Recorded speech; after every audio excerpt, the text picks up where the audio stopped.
Nous avons déjà goûté quelques très beaux blancs de Bourgogne. Et cette fois-ci, nous allons en goûter encore un, mais d'une autre région. Vous voyez ici sur la carte générale, la Bourgogne se situe essentiellement entre Dijon et Lyon, Bourgogne et Beaujolais, avec bien sûr plus au nord la région de Chablis, dont nous avons déjà goûté l'excellent Chablis Vieille Vigne.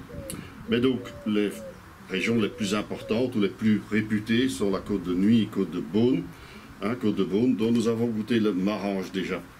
Mais ici, nous allons plus au sud encore, plus au sud de la côte chalonnaise, se trouve la côte mâconnaise, autour de la ville du même nom, dont le vin le plus célèbre, c'est le Pouilly-Fuissé, appelé ainsi d'après le hameau de Pouilly, sur la commune de Solutré, et le nom de la commune Fuissé.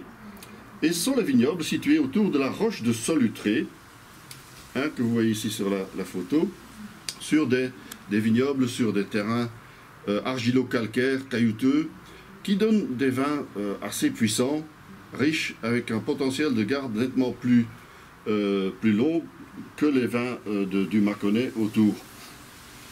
Beaucoup de minéralité aussi qui les caractéristique souvent. Mais nous n'avons pas goûté le Pouilly-Fuissé cette fois-ci, mais le Mâcon-Fuissé, qui est donc un Mâcon village, mais en fait un Mâcon village qui est issu des zones en bordure de l'appellation Pouilly-Fuissé, sur la commune même de Fuissé. En fait, l'appellation est très petite, il n'y a que 48 hectares au total.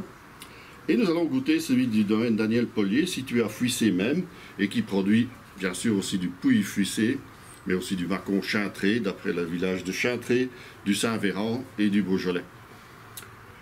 Le Mâcon Fuissé, qui est situé sur des terrains, soit des marnes calcaires, soit du granit rose, donc on trouve quand même des expressions un peu différentes.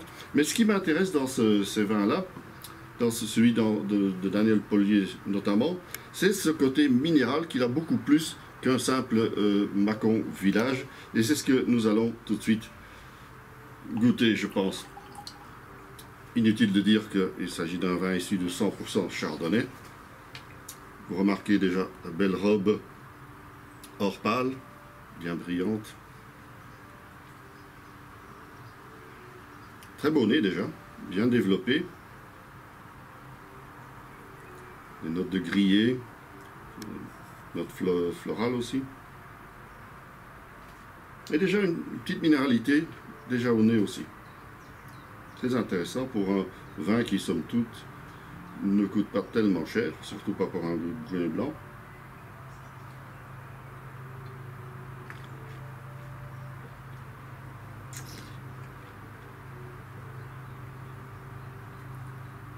Alors c'est très joli ça. Une bouche assez ample, où on retrouve ces notes de grillé, d'amandes grillées, de fleurs, aussi peut-être de fruits blancs, mais en une belle finale assez longue, tout en minéralité. Vraiment, c'est autre chose qu'un Mâcon village simple, qui est très frais et agréable, mais qui n'a pas cette complexité.